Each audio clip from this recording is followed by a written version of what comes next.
Halo, perkenalkan nama saya Firata Syafitinika Fairul dengan NIM 2010116045. Pada kesempatan kali ini, saya akan mengulas mengenai konsep investasi syariah.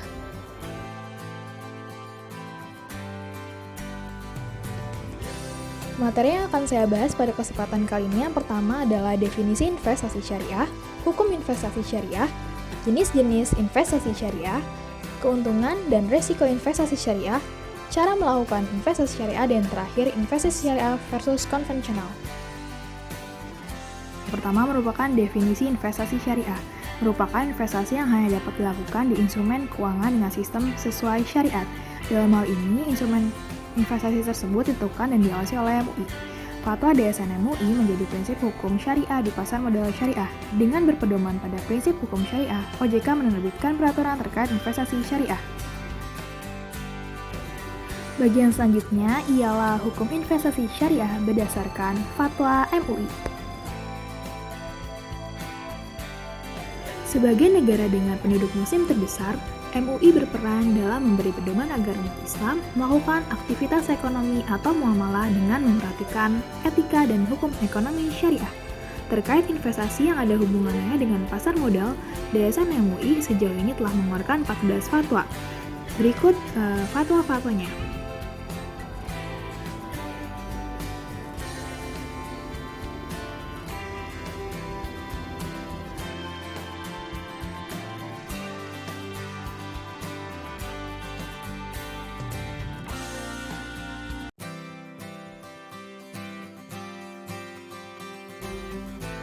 Selanjutnya, dasar hukum investasi syariah berdasarkan Al-Quran Surat Al-Baqarah ayat 261 yang artinya, perumpamaan orang-orang yang menginfakkan hartanya di jalan Allah seperti sebutir biji yang menumbuhkan 7 tangkai. Pada setiap tangkai ada 100 biji. Allah melipat gandakan bagi siapa yang Dia kehendaki, dan Allah Maha Luas, Maha Mengetahui. Selanjutnya, norma-norma dalam investasi syariah. Yang pertama, tidak berbuat zalim. Yang kedua, tidak menjadikan uang sebagai alat komoditas. Harus jelas instrumen perusahaannya, serta harus tahu resikonya. Lalu landasan etika investasi syariah yang pertama adalah tauhid, yang kedua kehendak bebas, yang ketiga ialah pertanggungjawaban, dan yang keempat ialah keadilan dan kesejahteraan. Selanjutnya, prinsip investasi syariah. Yang pertama, halal dan thayyib. Yang kedua, terhindar dari unsur maisir, gharar, dan riba. Yang ketiga, uang bukan komoditi. Yang keempat, terhindar dari distorsi pasar. Dan yang terakhir, keadilan dan kesamaan dalam aspek risk dan return.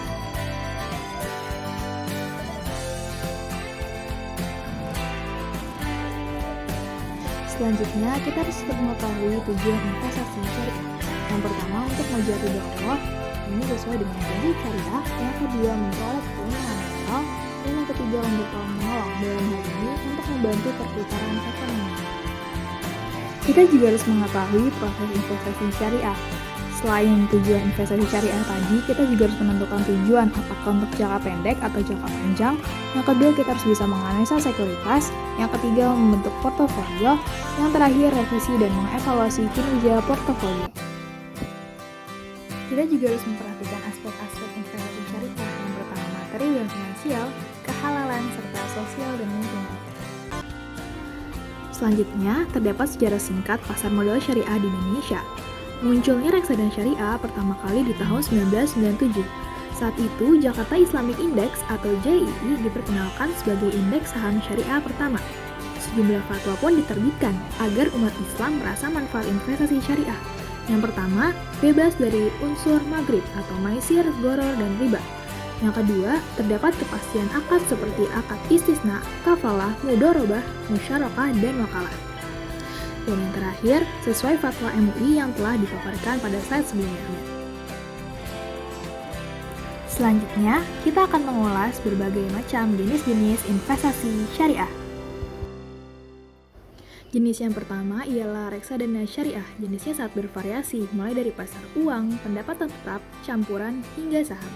Fitur utamanya ialah cleansing, yaitu adanya proses pembersihan reksadana dari pendapatan tidak sesuai dengan prinsip syariah.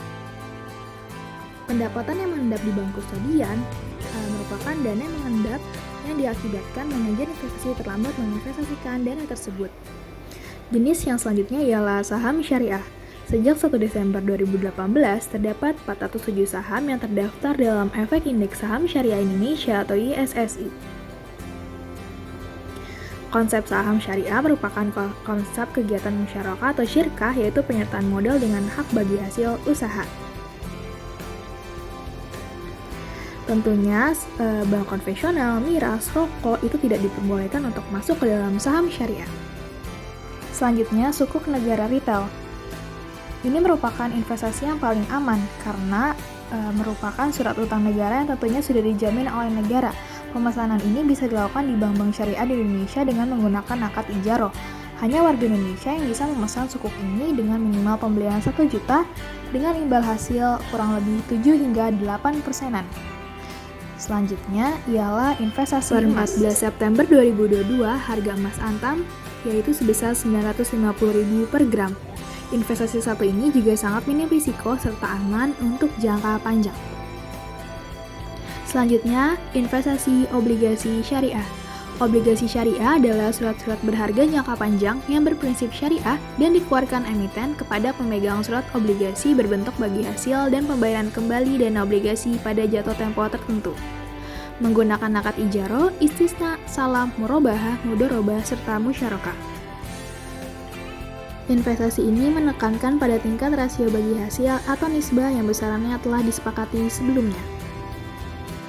Selanjutnya ada deposito syariah, merupakan produk simpanan berjangka panjang dikelola berdasarkan prinsip syariah yang ditujukan bagi nasabah perorangan dan perusahaan. Dalam hal ini, nasabah bertindak sebagai sahibul mal atau pemilik dana dan bank sebagai mudharib atau pengelola dana. Bank dapat melakukan berbagai macam usaha yang tidak bertentangan dengan syariat dan mengembangkannya, termasuk di dalamnya terdapat mudharabah dengan pihak lain. Pihak bank tentunya akan menginformasikan rasio keuntungan nisbah. Selanjutnya ialah properti syariah. Properti syariah saat ini banyak diminati seiring meningkatnya kesadaran masyarakat akan konsep syariat Islam. Prinsip dasar properti syariah tidak melibatkan unsur riba dan penipuan keuntungan dari sebuah transaksi jual-beli, sehingga penjual maupun pembeli tidak ada yang merasa dirugikan. Keunggulan dari KPR syariah sendiri yaitu rumah tidak akan dijadikan jaminan, tidak mengenal denda, serta tidak ada sistem sisa dan penalti. Terakhir ada P2P lending syariah. Bisnis fintech mulai berbasis syariah melalui pendanaan peer-to-peer lending syariah, menggunakan prinsip imbal hasil tanpa dikurangi biaya apapun. Proses pendanaannya juga mudah dan tidak menetapkan bunga, semua ditentukan melalui akad. Nah, apa aja sih keuntungan menjadi nasabah investasi syariah? Yang pertama, dalam pengelolaan keuangannya, investasi syariah itu mengedepankan unsur kekeluargaan sehingga lebih minim risiko. Yang kedua, pengelolaannya menggunakan manajemen Islami. Karena berdasarkan syariat, maka kamu akan terbebas dari penipuan karena pelaksanaannya dilakukan secara transparan. Yang ketiga, investor bisa terus terlibat dalam kegiatan sosial. Investasi syariah juga digunakan sebagai sarana aktivitas kegiatan sosial. Keuntungan dan manfaatnya nggak hanya dirasakan sama kamu, tapi juga orang lain. Yang keempat, investor mendapatkan kepastian.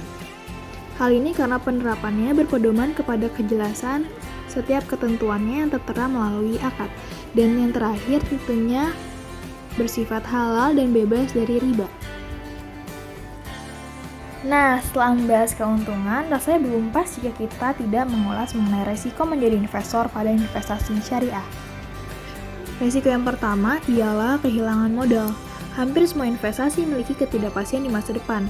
Hal inilah yang juga akan kamu alami jika berinvestasi di produk syariah. Resiko yang kedua ialah imbal balik yang tidak pasti.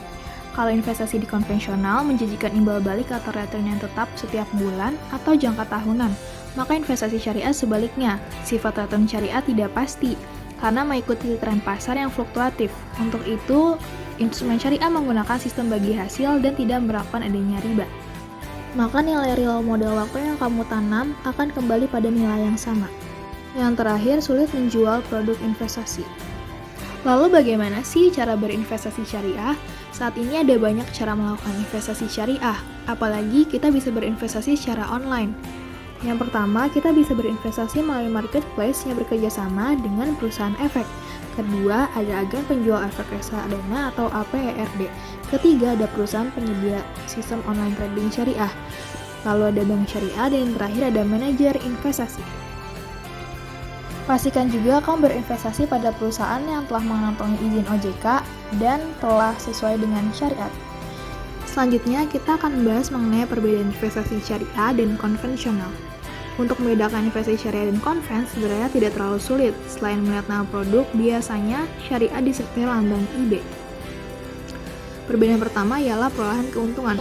Dalam perolehan keuntungan, investasi konven umumnya menggunakan bunga, sementara syariah menggunakan bagi hasil. Investasi syariah juga memastikan terbebas dari unsur riba, gharar, dan hal yang merugikan lainnya.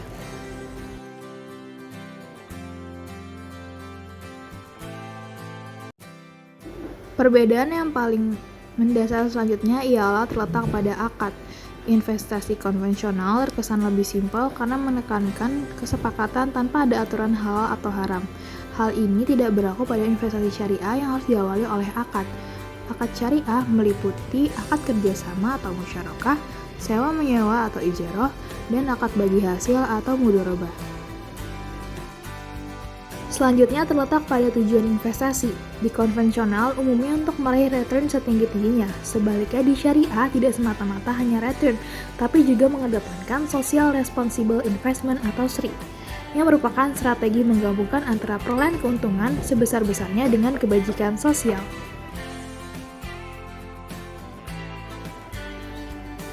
Perbedaan selanjutnya terletak pada emiten penjual saham. Dalam pasar modal konven, emiten tidak memperhatikan status halal dan haram, dan juga masih memiliki bunga, serta kemungkinan terjadinya transaksi spekulatif dan manipulatif juga sangat besar. Sedangkan dalam syariah, emiten menjual saham sangat memperhatikan syarat-syarat syariah. Transaksi juga bebas bunga, begitu pula dengan instrumen transaksi yang digunakan. Perbedaan terakhir terletak pada pengawasan. Investasi syariah menempatkan Dewan Pengawas Syariah memiliki tanggung jawab untuk memastikan pengelolaan reksadana sesuai dengan prinsip syariah. Di konven sepenuhnya berada dalam pengawasan OJK. Pengawasan ini nantinya disesuaikan dengan mekanisme pasar dan faktor lainnya sesuai dengan kondisi perekonomian. Namun untuk regulasi reksadana tetap diserahkan kepada OJK sebagai regulator yang menyiapkan segala.